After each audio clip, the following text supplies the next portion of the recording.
Hello everyone, welcome to a channel computer study zone. Basic computer engineering हम subject पढ़ रहे हैं, जिसमें आज हम पढ़ने वाले हैं सेंट्रल प्रोसेसिंग यूनिट यानी सीपीयू के बारे में। इससे पहले हमने कंप्यूटर जो सिलेबस है हमारा बेसिक कंप्यूटर का, इसका पूरा सिलेबस समझा था। उसके बाद हमने समझा था कि कंप्यूटर क्या होता है, कैसे वर्क करता है। अगर से आपने अभी तक वो वीडियोस नहीं देखे हैं तो जल्दी से जाके देख लो। साथ ही आपको आई बटन पे ये 2 वीडियो की लिंक और आपको पूरी कंप्लीट बेसिक कंप्यूटर की प्लेलिस्ट दिखेगी, जिसे अभी तो हमने फिर से स्टार्ट किया है, लेकिन इससे पहले भी इससे रिलेटेड जो टॉपिक है आपके सिलेबस में वो डले हुए हैं, शॉर्ट में वीडियोस डले हुए हैं, आप उनको चेक करो। वहां पर 60 अबव वीडियोस हैं, जिसमें आपके काफी कुछ बेसिक कॉन्सेप्ट आप क्लियर कर सकते हो। और अभी हम यहाँ पर पार्ट वाइज पढ़ रहे हैं, तो इससे आपका एक सीक्वेंस में सिलेबस कवर हो जाएगा। ठीक है, इसके साथ ही आपको डिस्क्रिप्शन में टेलीग्राम लिंक मिल जाएगी। टेलीग्राम आप ज्वाइन कर लो, टेलीग्राम ग्रुप। वहां पर मैं डेली क्वेश्चंस डाल रही हूँ। डेली 5 क्वेश्चन आ रहे हैं, बेसिक कंप्यूटर से रिलेटेड है, जिससे आपकी वहां पर एक क्वेश्चन प्रैक्टिस से भी आपको थोड़ा कंप्यूटर के बारे में इंफॉर्मेशन मिलती रहेगी। ठीक है, तो अभी हम पढ़ने वाले हैं सेंट्रल प्रोसेसिंग यूनिट यानी सीपीयू के बारे में। सीपीयू को कंप्यूटर का ब्रेन कहा जाता है। ठीक है, जिस टाइप से ह्यूमन बॉडी में इंपॉर्टेंट डिसीजन ब्रेन के थ्रू लिए जाते हैं, अदर बॉडी पार्ट ब्रेन से दिए गए इंस्ट्रक्शन पे वर्क करते हैं। ठीक है, हमें हैंड मूवमेंट, हमें चलना है, हमें बोलना है, ये सभी ब्रेन के इंस्ट्रक्शन से ही वर्क करते हैं। वैसे ही कंप्यूटर से कनेक्ट जो भी डिवाइस है, जो भी आपके डिवाइसेस कनेक्ट रहते हैं, ये सब इंस्ट्रक्शन कहाँ से आ रहे हैं? ये सब इंस्ट्रक्शन आते हैं सीपीयू से। ठीक है, तो जो सीपीयू इंस्ट्रक्शन देता है उसके बेसिस पर जो कंप्यूटर से कनेक्टेड डिवाइसेस हैं वो वर्क करते हैं। अब जो सीपीयू है ये एक इलेक्ट्रॉनिक चिप होती है जो डेटा को दिए गए इंस्ट्रक्शन, यानी कि डेटा में कुछ इंस्ट्रक्शन दिए, उसके बेसिस पर प्रोसेसिंग करके जो यूजफुल इंफॉर्मेशन में इसे चेंज कर देता है। ठीक है, जो हमें यूजफुल इंफॉर्मेशन चाहिए उसमें इसे चेंज कर देता है, एंड ये कंप्यूटर के जितने भी वर्क होते हैं उसको कंट्रोल करता है। ठीक है, अब अगर से हम बात करें सीपीयू के कैरेक्टरिस्टिक्स की या सीपीयू के फीचर्स की, तो सीपीयू जो है ये कंप्यूटर सिस्टम का ब्रेन होता है। जैसे कि हमने कहा है, जैसे ह्यूमन बॉडी में ब्रेन वर्क करता है, वैसे ही कंप्यूटर में सीपीयू वर्क करता है। ठीक है, ये एक इलेक्ट्रॉनिक माइक्रोचिप है। ठीक है, इसे आप प्रोसेसर भी बोल सकते हैं। इसमें जितने भी टाइप के प्रोसेसिंग वर्क होते हैं वो सीपीयू में ही होते हैं। साथ ही इनपुट एंड आउटपुट यूनिट के साथ लेकर एक कंप्यूटर सिस्टम डेवलप करता है। ठीक है, सीपीयू में इनपुट यूनिट हो गई, आउटपुट यूनिट हो गई, तो ये जब कंप्लीट पूरा पैकेज बनता है तो एक आप पूरा कंप्यूटर सिस्टम आप इसे कहते हैं। अब हम बात करते हैं सीपीयू के फंक्शन की। तो ये यूजर से जो डेटा एंड इंस्ट्रक्शन मिलते हैं उसे रीड करता है। ठीक है, इन इंस्ट्रक्शन के बेसिस पर कैलकुलेशन करता है, साथ ही डेटा एंड इंस्ट्रक्शन को कलेक्ट करता है और कहाँ स्टोर करता है? मेमोरी यूनिट में। एंड प्रोसेस होने के बाद जो जनरेट आउटपुट है इसे भी मेमोरी में स्टोर करता है। ठीक है, इसके अलावा कंप्यूटर के सभी कंपोनेंट जैसे input device, output device and storage device, ये भी जो है इन्हें भी मैनेज करने का काम कौन करता है? सीपीयू ही करता है। चलिए अब हम समझते हैं सीपीयू के पार्ट या कंपोनेंट कौन कौन से होते हैं।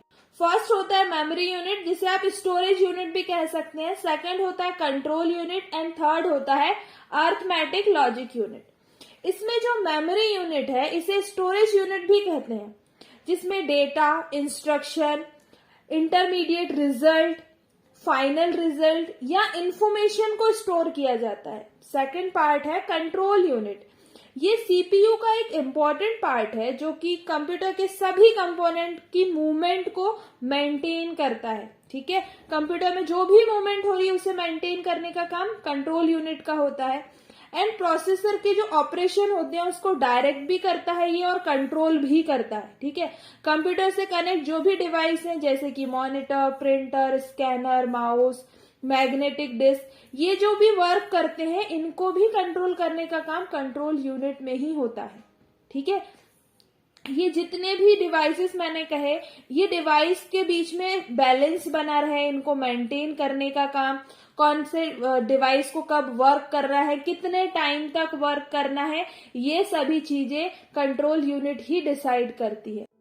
आपको पता होना चाहिए एक इम्पॉर्टेंट थिंग कि कंट्रोल यूनिट जो है ना, ये खुद कोई वर्क नहीं करती है, बल्कि प्रोसेसिंग वर्क कंप्लीट करने की जितनी भी मैनेजमेंट करना होता है, जितनी भी व्यवस्था देखनी होती है ना, ये कंट्रोल यूनिट का काम है। ठीक है, क्योंकि प्रोसेसिंग वर्क तो जो है वो ALU के थ्रू दिया जाता है। ठीक है, एंड थर्ड जो हमने पार्ट देखा था वो देखा था ALU। अब ALU की बात करते हैं। ALU क्या है? Arithmetic logic unit. इसका use mathematic and logical calculation के लिए किया जाता है।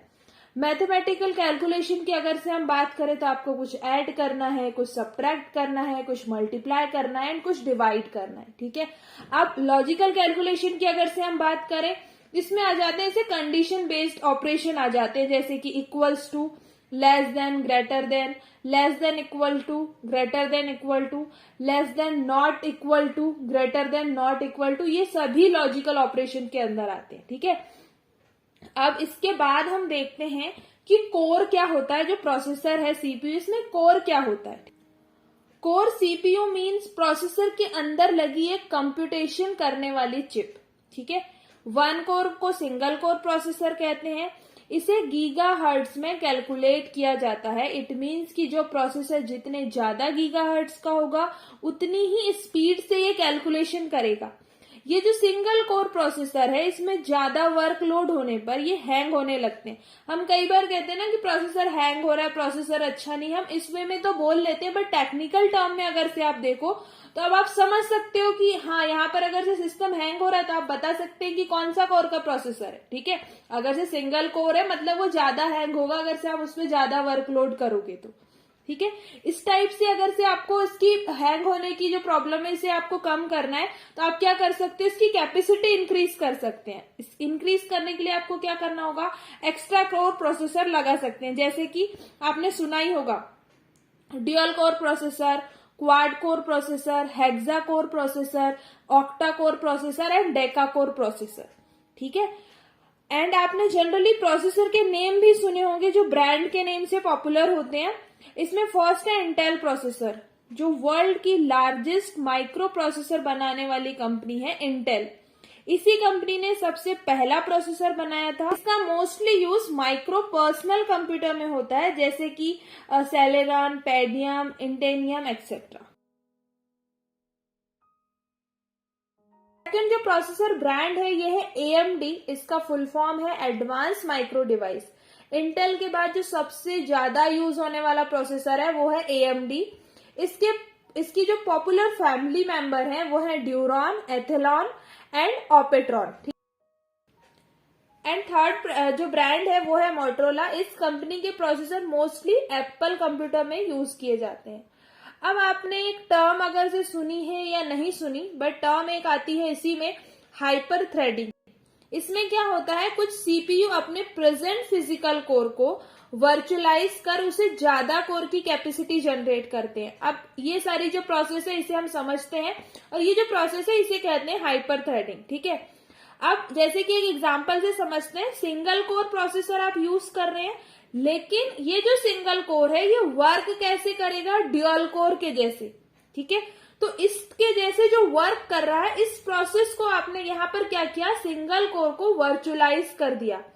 यहाँ वर्चुअलाइजेशन का जो मीनिंग है ना वो ये है कि CPU के अंदर जो कोर प्रेजेंट है वो सिंगल कोर ही है, लेकिन जब वो वर्क कर रहा है उसकी जो फंक्शन है वो कैसे है, ड्यूअल कोर के जैसे है।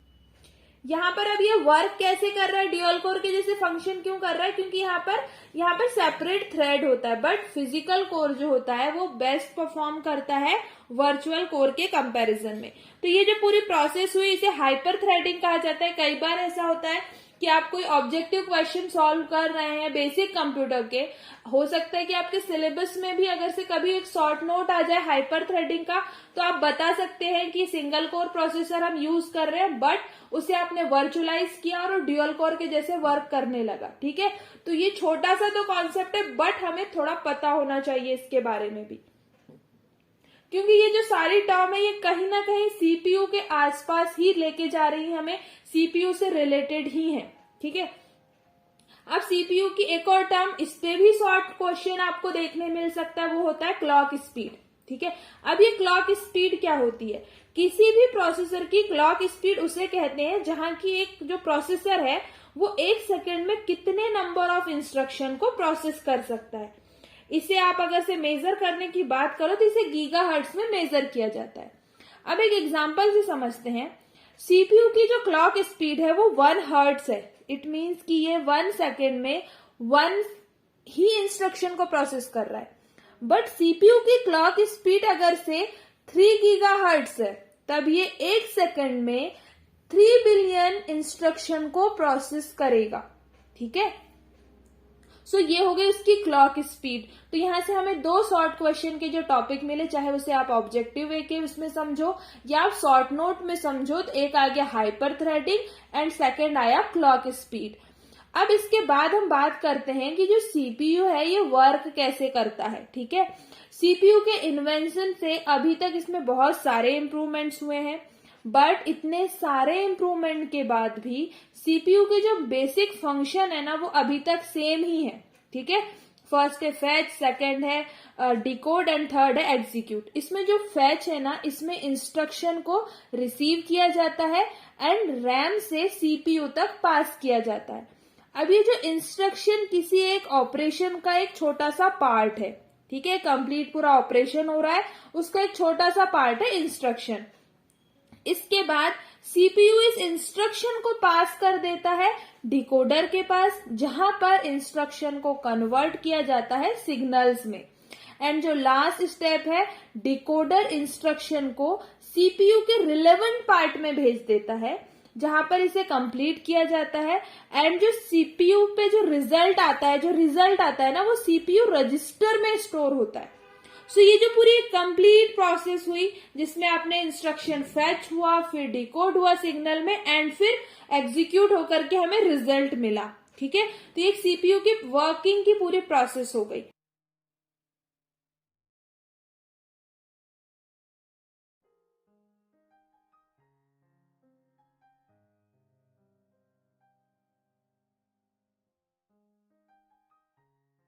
अब जैसे जैसे टेक्नोलॉजी में चेंज होते जा रहा है, न्यू न्यू एडवांसमेंट आते जा रहे हैं, वैसे ही सीपीयू में भी हमें एडवांसमेंट देखने को मिल रहे हैं। जैसे कि सुपर कंडक्टर ग्राफीन का यूज सिलिकॉन की प्लेस पर या उसके साथ मिलकर, सिलिकॉन के साथ मिलकर हम इसका यूज देख सकते हैं इन फ्यूचर। हर साल सीपीयू के साइज आपने देखे होंगे छोटे होते जा रहे हैं। जैसे कि लेटेस्ट जनरेशन की इंटेल आर्किटेक्चर को मैन्युफैक्चर किया गया है 22 नैनोमीटर में। ठीक है। यहाँ पर 1 नैनोमीटर जो है वो 1 बिलियन ऑफ अ मीटर होता है। ठीक है। एंड नेक्स्ट जनरेशन का सीपीयू इससे भी कम, ओनली 14 नैनोमीटर का होने वाला है। ठीक है।